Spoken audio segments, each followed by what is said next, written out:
Most working parents are faced with a child care crisis at least once on the road to rearing children. Either parents are sick or their caregiver isn't working out. But what happens to children in the short term? A Victoria woman who faced several of her own child care issues is running an emergency daycare to fill what she believes is a void. Mary Beth Burton has her story. You want to carry anything? It's a morning ritual. Lindsay Rawlick drops off her 2-year-old son, Casson, at daycare before heading off to work herself.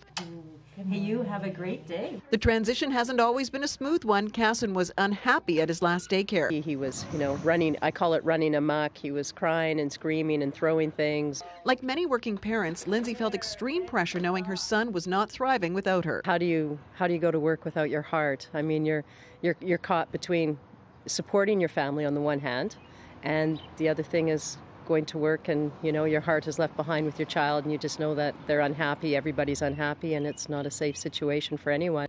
Casson is obviously happy at Katie's Family Playcare. The operator went through the same experience when her boys were miserable in daycare. I kind of lost trust and just decided that it was better me doing it than somebody else.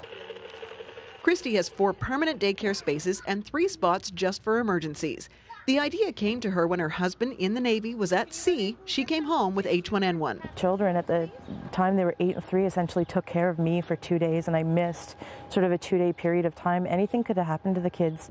The urgent spaces are typically filled with children whose caregivers close their daycare because of illness or vacation. Kristy would also like to help single parents when they become ill. If there is hospitalization involved, if there is an emergency like that, yeah, if necessary, I will come and pick up children. The only catch is that registration, the licensing required registration needs to be completed before I can take children into my care. Kristy's hoping to apply to be an overnight daycare to accommodate parental medical emergencies. Kristy's is the first licensed emergency daycare in Greater Victoria, but she's hoping it's certainly not the last one.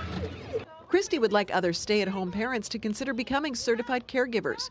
Her 3 emergency spots are already filled for most of July and August because of daycare vacation backfill. Kristy knows many parents will be forced to take time off or seek other arrangements. One of my emergency families who did come and use an emergency space said she called 70 childcare providers before she came here.